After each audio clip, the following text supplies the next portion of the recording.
In the past 100 years, as these super technologies have been developed in the West, the smashing of atoms, the invention of radio, television, computers, immunology, so forth and so on, data has been arriving about the practices of Aboriginal cultures all over the planet, that they dissolve ordinary realities, ordinary cultural values, through an interaction, a symbiosis, a relationship to local plants that perturb brain chemistry. And in this domain of perturbed brain chemistry, the cultural operating system is wiped clean. And something older, even for these people, something older, more vitalistic, more in touch with the animal soul, replaces it, replaces the cultural operating system. Something not determined by history and geography, but something writ in the language of the flesh itself. This is who you are. This is true nakedness.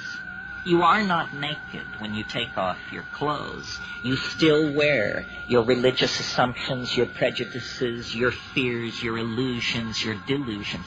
When you shed the cultural operating system, then essentially you stand naked before the inspection of your own psyche. Desmond Morris called it the naked ape.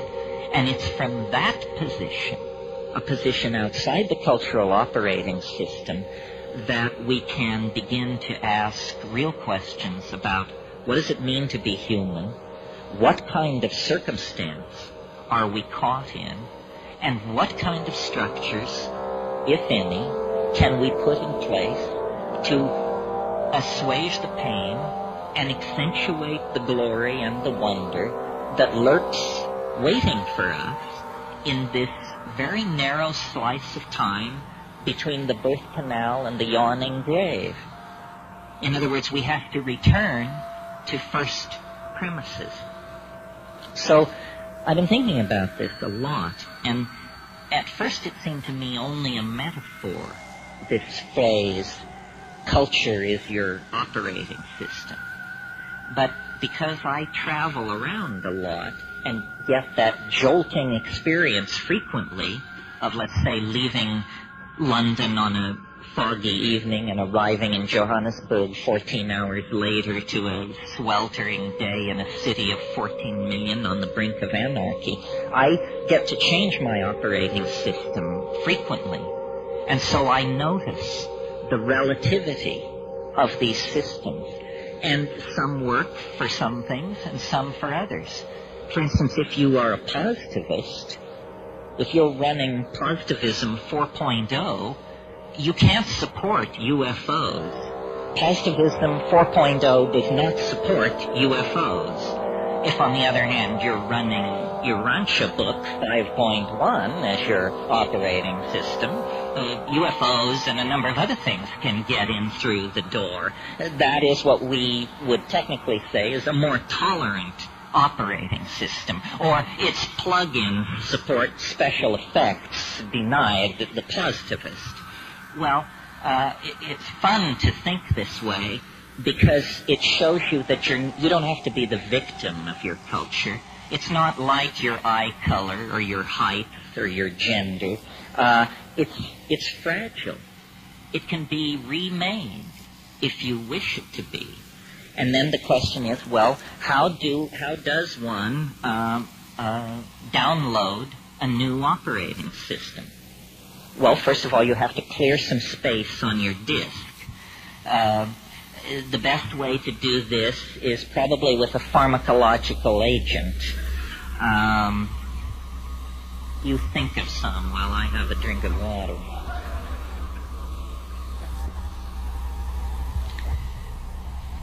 Psilocybin is an excellent disk cleaner. You can put a lot of things in the trash and have them just disappear with a psilocybin upgrade. Other pharmacological agents that will clear your disk are ayahuasca. And of course, These are gentle clearings of the disk, which take 5, 6, 7 hours. If you're in a hurry to dump that old data and leap right into the new operating system, click on the button marked dimethyltryptamine. A compressed disk erasure will immediately be downloaded, unstuffed, bin-hexed, implemented, installed, run, and you will find yourself with an entirely different head. Now, shamans have always known, though they may not have used the kind of language I'm using here, shamans have always known this trick.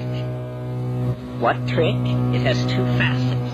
First of all, that culture is an operating system. That's all it is. And that the operating system can be wiped out and replaced by something else. So, in essentially, what's going on among shamans and those who resort to them for curing and counseling and so forth is somebody's running a slightly more advanced operating system than the customer.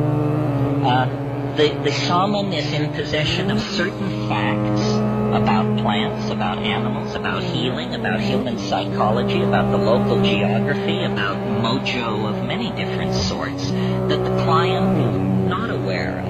The client is running culture light. The shaman paid for the registered and licensed version of the software and is running a much heavier version of the software than the client. I think we should all aspire to make this upgrade. It's very important that you have all the bells and whistles on your operating system. Otherwise, somebody is going to be able to get a leg up on you. Well, what's wrong with the operating system that we have? Consumer capitalism 5.0 or whatever it is. Well, it's dumb. It's retro. It's very non-competitive. It's messy.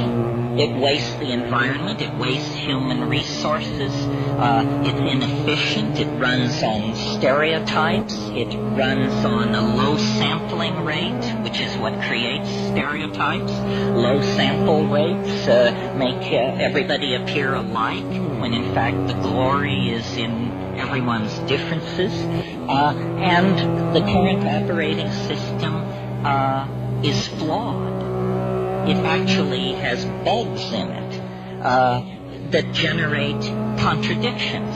Contradictions such as we're cutting the earth from beneath our own feet. We're poisoning the atmosphere that we breathe. This is not intelligent behavior. This is a culture with a bug in its operating system that's making it produce erratic, dysfunctional, malfunctional behavior. Time to call a tech. And who are the techs? The shamans are the techs.